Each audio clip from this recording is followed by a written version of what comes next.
does one begin? I guess we begin at the beginning, literally.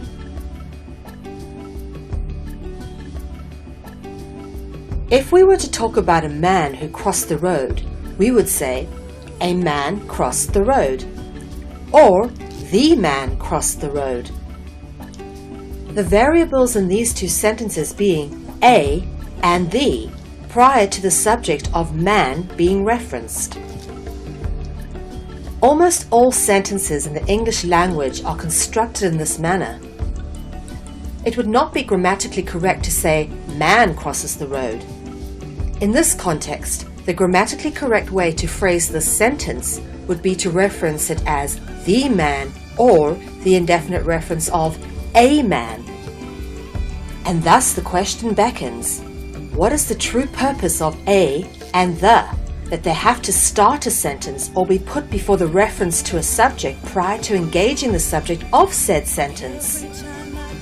Much like the a goes before the beginning of the sentence, so the a is found at the beginning of the alphabet. In fact, the alphabet is named after the first two characters being alpha and beta, as they are known in Latin. If one looks at the symbolic representations of alpha in its capitalized form, it is actually a representation of the all-seeing eye in the capstone, which is separated from the pyramid, as represented on the $1 bill, which, as discussed in part 1, is a symbolic representation of the dragon. Why do you think they call the famous Italian car Alfa Romeo? And why do you think it's represented by a crown-wearing, man-eating dragon? Even the use of the word alpha in English in a contextual form denotes that of being above or before all, coming first, or being at the top, the leader of the pack, as per the term alpha male or alpha dog.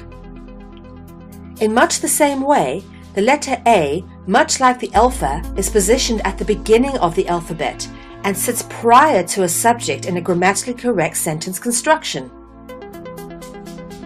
This context of alpha is further proven by the Book of Revelations verse, I am the Alpha and the Omega, clarified with the additional title, the beginning and the end. This verse is meant to indicate God speaking in the first person, laying claim to being the beginning and the end. Hence, Alpha is the beginning, and it comes before all else.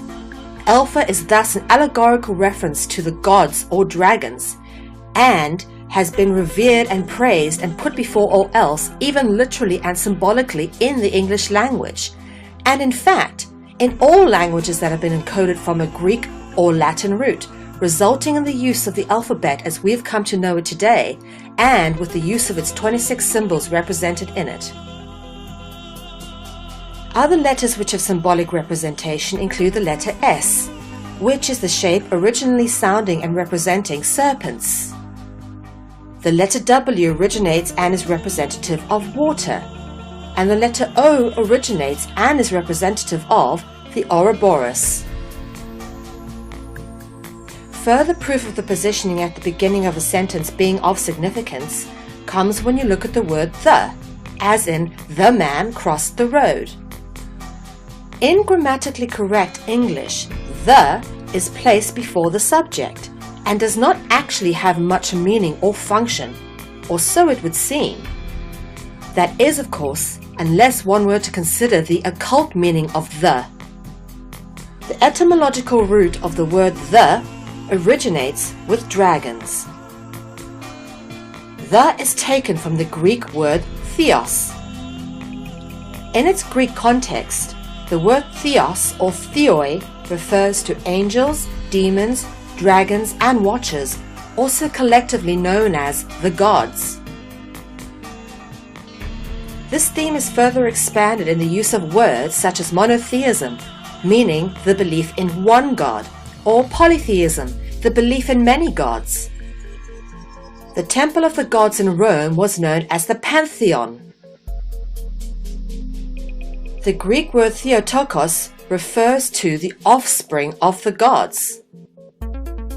Hemithoi is the Greek expression referring to a being that is half human and half dragon, no doubt the Theotokos progeny. These also cognizant with Thebes, the old capital of Egypt and a city of ancient Greece, both being places of sacred knowledge. The symbol of the Theban priesthood was a cobra. The relationships between dragons and languages are universal. The is also indicative of thesaurus, meaning a collection of words or concepts. This is rooted in the Greek noun by the same name, thesaurus, meaning a treasure.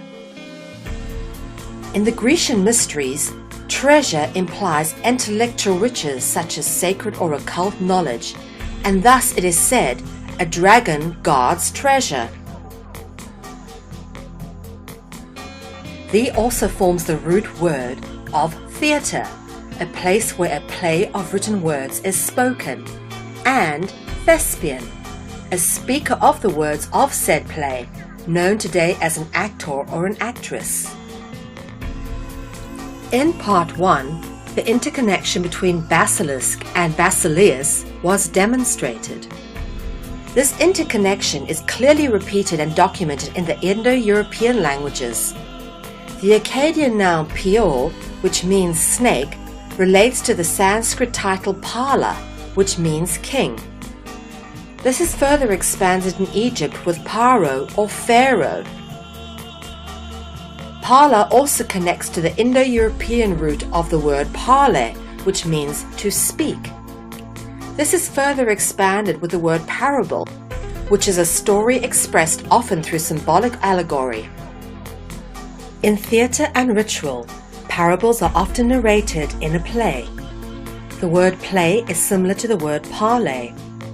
The word narrate is taken from the Latin stem narra, meaning to tell or report.